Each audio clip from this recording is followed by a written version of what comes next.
زندگی کے کیا معنی ہیں؟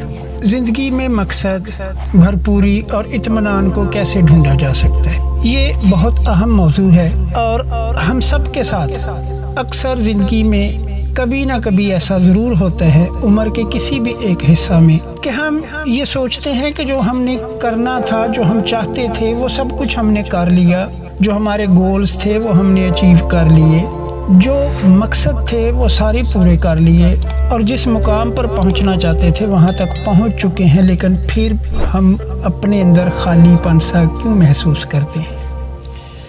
ہمیں ایسا کیوں لگ رہا ہوتا ہے کہ زندگی میں ابھی کچھ رہ گیا ہے؟ ہم اپنی اس کمی کو تلاش کرتے ہیں اور ہمیں سمجھ نہیں آتی کہ وہ کیا ضروری ہے جو ہم نہیں کر سکے۔ ایک اور خاص بات یہ ہے کہ بہت سالوں بعد لوگ جب زندگی کے سارے مقاصد کو حاصل کر چکے ہوتے ہیں جن پر ان کی شروع سے گہری نظر تھی، تو وہ اپنی زندگی میں مڑ کر دیکھتے ہیں اور حیران ہوتے ہیں کہ ان کے تعلقات کس طرح سے زوال کا شکار ہو گئے، اور سب کچھ پانے کے بعد بھی وہ اندرونی طور پر خود کو خالی کیوں محسوس کرتے ہیں۔ یہ کافی تکلیف دہ بات ہوتی ہے جب کسی کو یہ احساس ہونا شروع ہو جاتا ہے کہ وہ بالکل خالی ہے، اس میں کچھ کمی ہے، اس کی زندگی مکمل نہیں ہوئی۔ ہماری انسانی تہذیب و تمدن میں اکثر لوگ زندگی کے اصل معنی پر سے نظریں ہٹا لیتے ہیں۔ وہ بہت ساری چیزوں کے پیچھے بھاگتے ہیں صرف یہ سوچتے ہوئے کہ ان چیزوں میں وہ زندگی کے معنی اور مقصد کو پا لیں گے۔ اس طرح کی کچھ انسانی دوڑوں میں کاروبار میں کامیابی، دولت، اچھے تعلقات، جنسی تسکین، سیر و تفریح، موج مستی اور دیگر لوگوں کا بھلا کرنا بھی شامل ہوتا ہے۔ لوگوں نے اس بات کی گواہی دی ہے کہ جب انہوں نے اپنی زندگی میں دولت، تعلقات اور لذت و سرور کے مقاصد کو حاصل کر لیا تو بھی ان کی ذات کے اندر ایک گہرا خلا باقی رہا، خالی پن کا ایک ایسا احساس جس کو کوئی بھی اور چیز بھر نہیں سکتی۔ تو آئیے دیکھتے ہیں بائبل مقدس میں سے کہ خدا کا کلام ہمیں اس کے بارے میں کیا بتاتا ہے۔ وائز کی کتاب کے مصنف نے بھی بہت ساری باطل چیزوں میں زندگی کے معنی اور مقصد کو ڈھونڈنے کی کوشش کی ہے، اور پھر وہ جو خالی پن کے احساس کا تجربہ کرتا اور اسے کچھ یوں بیان کرتا ہے، باطل ہی باطل، باطل ہی باطل، سب کچھ باطل ہے۔ وائز کی کتاب کے مصنف سلیمان بادشاہ کے پاس بے انتہا دولت تھی۔ اس کے پاس جو حکمت تھی ویسی حکمت نہ اس کے دور میں کسی کے پاس تھی اور نہ ہمارے دور میں کسی کے پاس ہے۔ سینکڑوں کے حساب سے عورتیں، محلات، باغات، جن پر شاید اس کے ارد گرد کی بادشاہتیں رشک کرتی ہوں، اس کے پاس ہر طرح کا بہترین کھانا، معیار، تفریح اور لذت و سرور کا ہر طرح کا سامان موجود تھا۔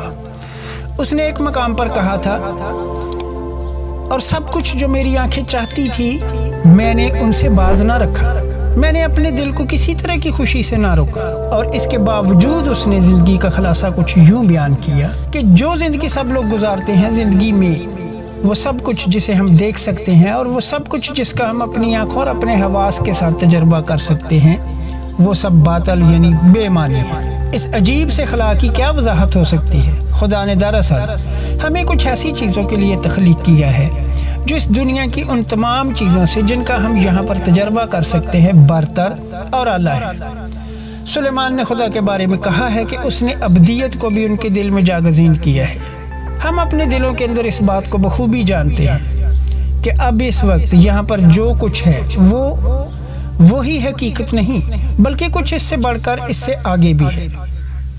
پیدائش کی کتاب میں ہم زندگی کے معنی کے حوالے سے ایک اشارہ اس حقیقت میں پاتے ہیں کہ خدا نے انسان کو اپنی شبیہ پر پیدا کیا۔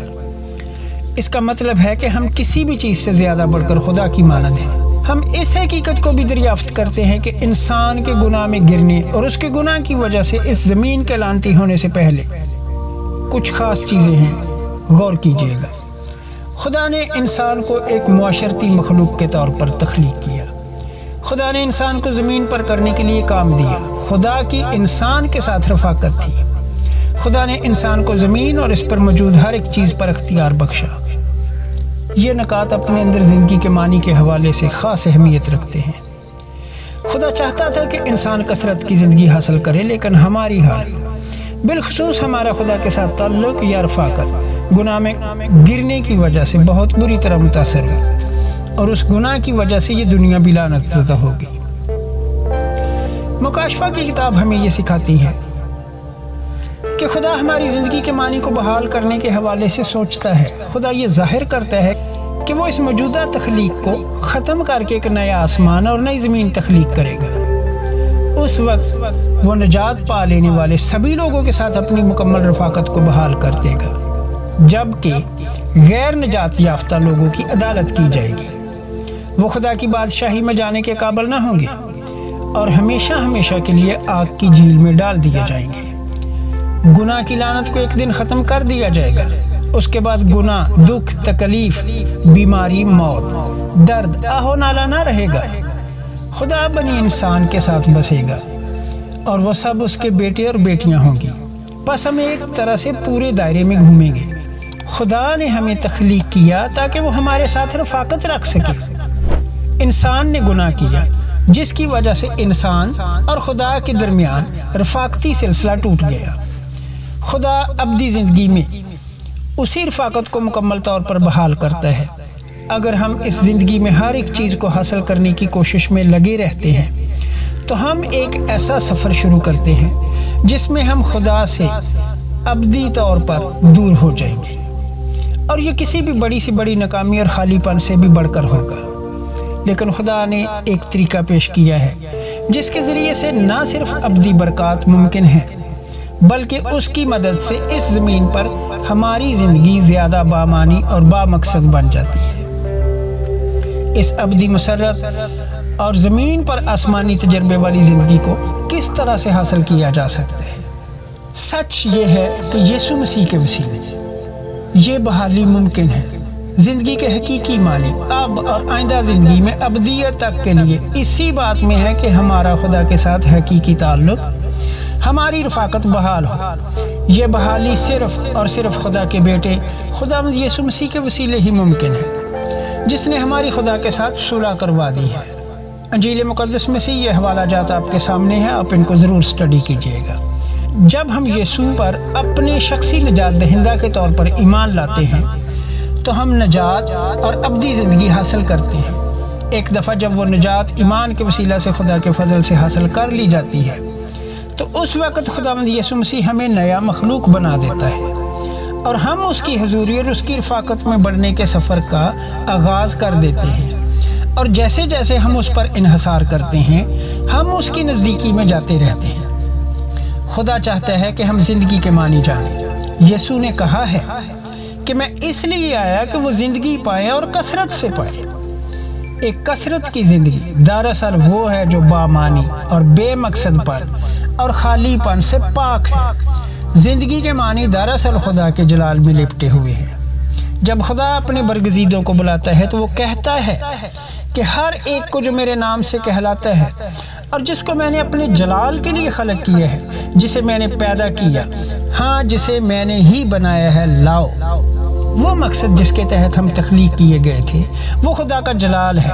جب کبھی بھی ہم خدا کے جلال کو اپنے جلال کے ساتھ بدلنے کی کوشش کرتے ہیں اسی وقت ہم زندگی کے معنی کھو دیتے ہیں۔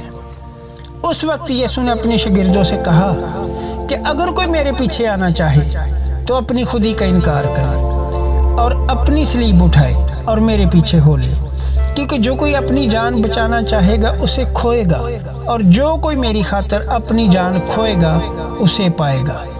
خداوند میں مسرور رہ اور وہ تیرے دل کی مرادیں پوری کرے گا۔ یاد رکھیے یسوع مسیح نے فرمایا ہے، راہ، حق اور زندگی میں ہوں۔ اگر آپ حقیقی زندگی کو پانا چاہتے ہیں، اگر آپ اپنے اندر کے خالی پن کو ختم کرنا چاہتے ہیں، اگر آپ چاہتے ہیں کہ آپ کی زندگی ایک بھرپور زندگی ہو، تو آپ یسوع مسیح کو اپنا شخصی نجات دہندہ قبول کریں اور اس پر ایمان لائیں اور اس کے حکموں پر عمل کریں، تو یقین جانیں کہ آپ اپنی زندگی سے بہت لطف اندوز ہوں گے، اور نہ صرف لطف اندوز بلکہ ہمیشہ کی زندگی کے وارث ہوں گے۔ آمین۔ ویڈیو کو لائک اور شیئر ضرور کیجیے، اپنے عزیزوں تک اس کو ضرور پہنچائیں اور چینل کو سبسکرائب بھی کریں۔